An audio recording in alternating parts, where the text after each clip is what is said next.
प्रिय छात्रों, अब तक आपने अकारांत, आकारांत, इकारांत शब्दों के रूप पढ़े थे। अब हम आपको इकारांत स्त्रीलिंग के रूप समझाते हैं। इकारांत मते, मत माने क्या होती है? बुद्धि। तो यहाँ पर मति में किसकी मात्रा लगी है? छोटी की। यह मति शब्द किस में आएगा? इकारांत स्त्रीलिंग में। इसके रूप देखते हैं। विभक्ति, एक वचन, द्विवचन और बहुवचन। प्रथमा विभक्ति में चलता है मते, द्विवचन में चलेगा मति और बहुवचन में चलेगा मतया।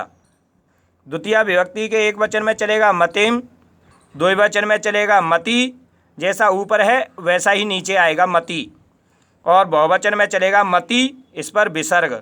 इनका बड़ा ध्यान रखना होता है बेटियों कि यहाँ पर द्विवचन में क्या है? मति, इस पर विसर्ग नहीं है, और यहाँ पर बहुवचन में भी विसर्ग से ही बहुवचन बना है। तृतीया विभक्ति में मत्या और द्विवचन में मतिभ्याम, बहुवचन में मति भी। चतुर्थी विभक्ति में दो रूप बनते हैं, मत्यई या मते, और द्विवचन में बनेगा मतिभ्याम और बहुवचन में बनेगा मतिभ्य। पंचमी विभक्ति में बनेगा मत्या, दूसरा रूप बनेगा मते, द्विवचन में बनेगा मतिभ्याम और बहुवचन में बनेगा मतिभ्य। जैसा ऊपर है मतिभ्य, इसी तरह से यहाँ पर भी मतिभ्य लिखेंगे।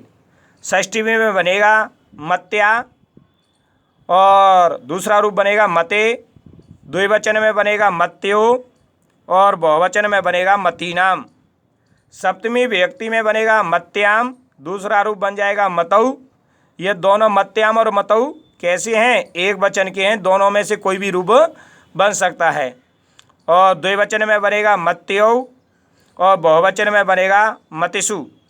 संबोधन में हेमते, हेमति, हेमतया।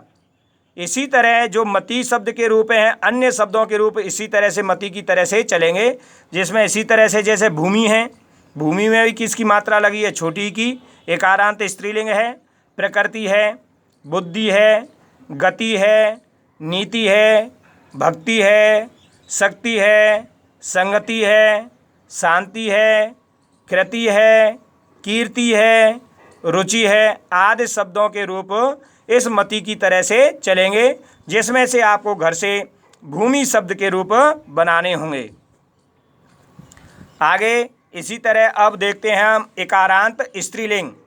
वो पहले वाला था इकारांत, अब देखेंगे ईकारांत। इस ईकारांत में नदी में जैसे बड़ी की मात्रा लगी है, इस बड़ी के कारण इसको क्या बोला जाएगा? ईकारांत स्त्रीलिंग। तो यहाँ पर हम नदी शब्द के रूप समझते हैं। विभक्ति, एक वचन, द्विवचन और बहुवचन। तो यहाँ देखते हैं प्रथमा विभक्ति में एक वचन बनेगा नदी, दो वचन में बनेगा नद्यौ। इस तरह से बनता है न और द और यौ। यहाँ पर संधि से क्या बन गया? दोनों को दा और या को मिलाकर ऐसे विद्या बनता है, इसी द या को मिलाकर क्या बन जाएगा? नद्यौ।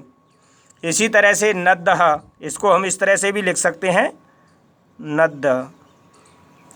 और द्विवचन में द्वितीय विभक्ति का एक वचन है नदीम, द्विवचन में बनेगा नद्यौ, बहुवचन में बनेगा नदी, तृतीय विभक्ति में बनेगा नद्दा। इसको हम इस तरह से भी लिख सकते हैं नद्दा। या नदीभ्याम, नदी भी। चतुर्थी विभक्ति में नद्यई, इसको इस तरह से भी लिख सकते हैं न द यई। नदीभ्याम, नदीभ्य। पंचमी विभक्ति में नद्दा, इसको इस तरह से नदीभ्याम, नदीभ्य। षष्ठी विभक्ति में नद्दा, नद्दो, नदीनाम। यहाँ पर नद्दों को इस तरह से भी लिख सकते हैं। सप्तमी विभक्ति में नद्दाम, नद्दो, नदीसु। सप्तमी विभक्ति में हो गया नद्दाम, नद्दो, नदीसु। संबोधन में हे नदे, हे नद्दौ, हे नद्दह। इसी तरह से नदी की तरह से लक्ष्मी है, सरस्वती है, कुमारी है, नारी है, गौरी है आदि शब्दों के रूप चलेंगे। इसमें जैसे देवी है, जननी है, श्रीमती है, नगरी है और अवनी है, इनके भी रूप इस नदी की तरह से चलते हैं, जिसमें से आपको घर से देवी शब्द के रूप बनाने होंगे। धन्यवाद।